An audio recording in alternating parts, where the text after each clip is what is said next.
Hey guys, so today I'm going to be looking at people who ran into their crazy ex here. Let's just get right into the video. She's doing great as far as I know. She's now in a very healthy relationship. When we met about a year after we had broken up, it was because she called me and wanted to talk. Apparently, our breakup was what helped her realize a bunch of traits she hated in her family and had replicated towards me and her previous relationships, and wanted to apologize. We hugged, chatted, had dinner, and then each went on to live our lives. Oh, that's actually so nice to hear. That not everyone is toxic towards each other afterwards, right? Wow, so she just reflected on herself afterwards? That's crazy. That's good. She is growing as a person. Good on her. It takes a lot for someone to know that it was their own fault that a relationship didn't work. You know what I mean? Most of the times, people would just be like, nah, it's not me. It's always them. They were the crazy one. But they don't know that they also had some problems too. They were the same as they were before. I was different though.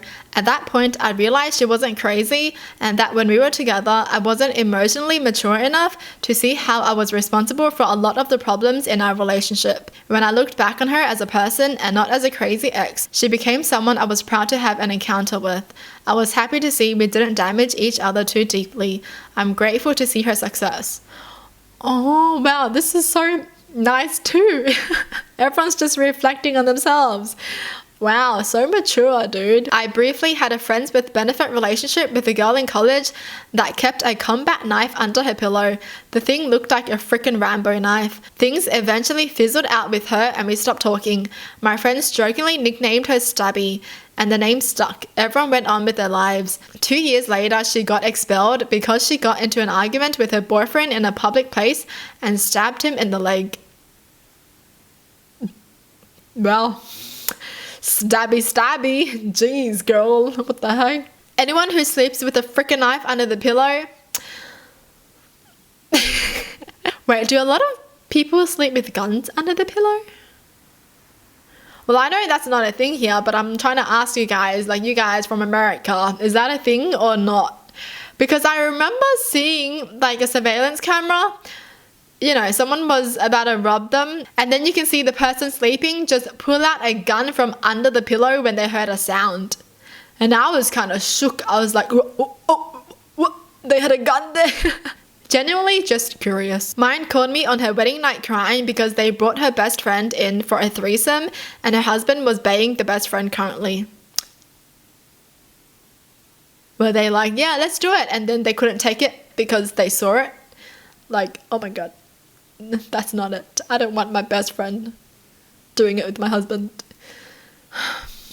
People are freaking crazy. Like 3 years later, she told me she really missed me. I said we should catch up sometime and gave her my new number. Got a bunch of texts saying I ruined her life because she called her new boyfriend my name during sex. Blocked her immediately.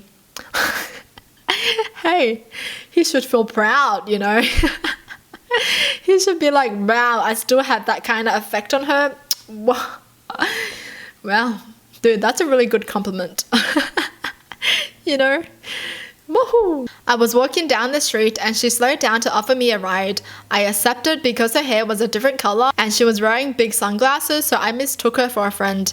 Once I got into the passenger seat, I saw the toddler in the car seat behind me, not mine, who proceeded to ask, "Mummy, where's his girlfriend?" She then drove me to my girlfriend, now wife's house. I didn't give her the directions despite the two of them never meeting. It was frightening. Wait, so his ex has been stalking him and knows where his new girlfriend lives and just drove him there? That's terrifying. Not my ex, but my husband's ex. I ran into her at the store. I had my baby with me. She ran up to us and started cooing at my child, saying he had her eyes and wondering if it was really her baby instead of mine. How? I gave birth to this child. I don't know what she was thinking. Very weird encounter. I stopped going to that store. Dude, this girl is so dumb. She's like, let me just make her jealous. I'm pretty sure that baby can be mine because she has my eyes. Like, she totally forgot that women gave birth. What the heck is she thinking?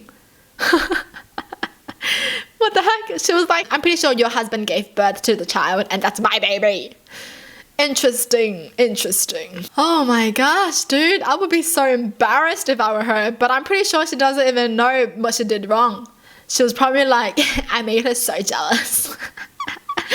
Oh my gosh, that's embarrassing. Had dinner with an ex about 10 years after we broke up. She wasn't crazy before or after we broke up, but turns out her now ex-best friend or roommate was. The roommate would ask my ex if it was okay that we were dating and ask my ex if she could sleep somewhere else so we didn't keep her up and whatnot. I was floored when I found out. I never even saw the best friend after we broke up. Why was the best friend like that? Why was she like, yeah, well, I'm dating him now? Why? When your ex's best friend is crazier than your ex. Jeez. That's when I found out she was my crazy ex. She broke up and ghosted me. Years later, I ran into her and we talked, and it turns out she broke up with me because, get this, I wasn't jealous of her guy friends. Her friends that she was friends with before I ever met her. She broke up because of that. Shouldn't she be happy that the guy that she's dating isn't jealous? I'd be happy. You know, I don't want someone controlling and being like, you can't talk to your friends anymore. I don't care. I don't care if they're just friends. You can't talk to them anymore because they're guys. Yo, I would not want that.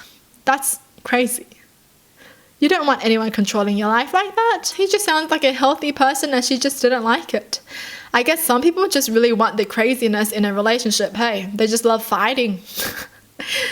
Interesting. She approached me in a pub 5 years after I broke it off with her, while I was sitting with all my friends. She loudly announced, despite not being asked about it, that after I broke it off with her, she found out she was pregnant.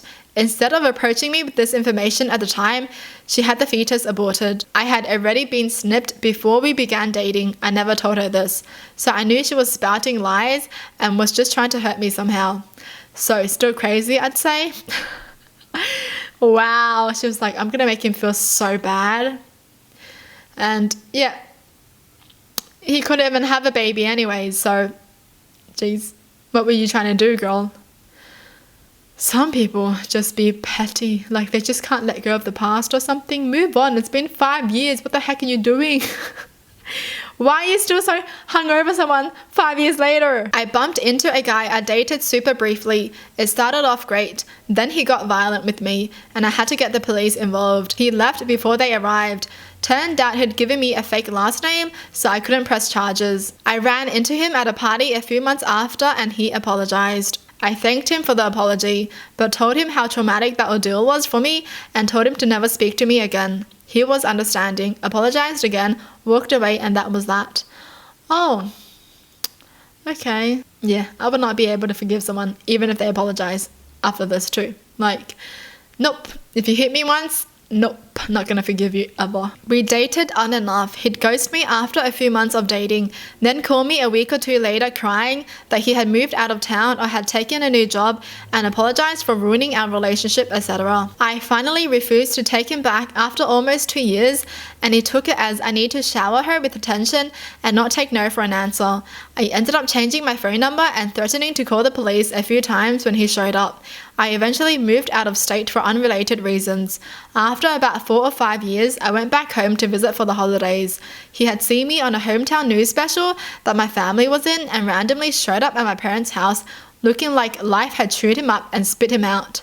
He begged me to take him back, and after I refused, he tried really hard to get my phone number, and when I told him to leave or I'd call the police, it somehow translated in his mind to hold me tight. I managed to eventually scream, and my sister came out with a broom. Oh, the sister ain't playing, man. The sister's like, I'm gonna freaking whack you away like you're a bug, okay? So he was the one who ghosted her, and then he's gonna be crying about it? The freaking audacity. You can't ghost someone, not talk to them for a while, and then be like, oh my god, I can't believe she doesn't want to talk to me anymore. Yeah, nah. None of that. Crazy ex-boyfriend from high school showed up at my doorstep once after I split up with my ex-husband, like 2 days after it happened. I have no idea who told him about it, but there he was. He said something to the effect of, the best way to get over someone is to get under someone else, so why don't you let me in and I can help you forget the guy. I told him no thanks and shut the door. He really thought that would work. He was like, yes, she got divorced. Now I can be her Prince Charming. Yeah, no. How do some people think? I don't get it, man. Like, I'm so confused, dude. This must be why I'm single. This has to be why I'm single. I'm afraid of people. Yeah, people like this. Well, that's it for the video. Hope you guys enjoyed. Tell me in the comments down below what your thoughts are. And as always, thanks for watching. Hope you guys liked it. And I'll see you guys next time. Bye!